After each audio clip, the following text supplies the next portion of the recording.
গাজা জুড়ে ইসরায়েলি হামলায় নিহত আরও ৩৫ ফিলিস্তিনি।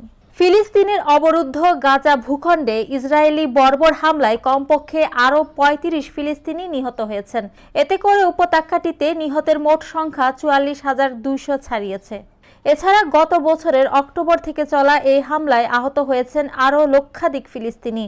রোববার ২৪ নভেম্বর এক প্রতিবেদনে এ তথ্য জানিয়েছে বার্তা সংস্থা আনাদলু। প্রতিবেদনে বলা হয়েছে, গাজা উপত্যকায় ইসরায়েলের চলমান হামলায় কমপক্ষে আরও ৩৫ ফিলিস্তিনি নিহত হয়েছেন।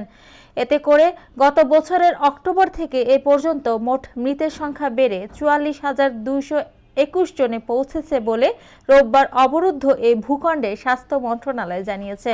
মন্ত্রণালয় এক বিবৃতিতে জানিয়েছে, নিরলস এই হামলায় আরও অন্তত ১,০৪,৫৬৭ জন ব্যক্তিও আহত হয়েছেন।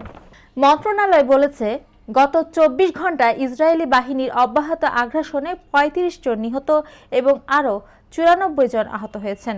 অনেক মানুষ এখনও ধ্বংসস্তূপের নিচে এবং রাস্তায় আটকা পড়ে আছেন, কারণ উদ্ধারকারীরা তাদের কাছে পৌঁছাতে পারছেন না। ফিলিস্তিনি স্বাস্থ্য কর্তৃপক্ষ মনে করছে, গাজা উপত্যকা জুড়ে ধ্বংস হওয়া বাড়ির ধ্বংসস্তূপের নিচে এখনও ১০,০০০-এরও বেশি লোক নিখোঁজ হয়েছেন। মূলত গাজায় অবিলম্বে যুদ্ধবিরতির দাবি জানিয়ে জাতিসংঘের নিরাপত্তা পরিষদের প্রস্তাব সত্ত্বেও ইসরায়েল অবরুদ্ধ এই ভূখণ্ডে তার নৃশংস আক্রমণ অব্যাহত রেখেছে। উল্লেখ্য, গত ৭ অক্টোবর হামাসের নজিরবিহীন আন্তঃসীমান্ত হামলার পর থেকে ইসরায়েল গাজা উপত্যকায় অবিরাম বিমান ও স্থল হামলা চালিয়ে যাচ্ছে।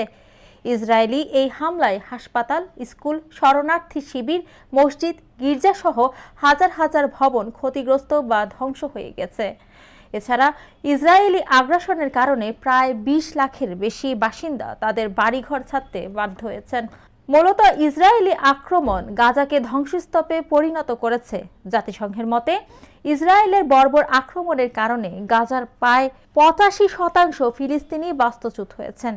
আর খাদ্য, বিশুদ্ধ পানি এবং ওষুধের তীব্র সংকটের মধ্যে গাজার সকলেই এখন খাদ্য নিরাপত্তাহীন অবস্থার মধ্যে রয়েছেন। এছাড়া অবরুদ্ধ এই ভূখণ্ডের ৬০% অবকাঠামো ক্ষতিগ্রস্ত বা ধ্বংস হয়ে গেছে।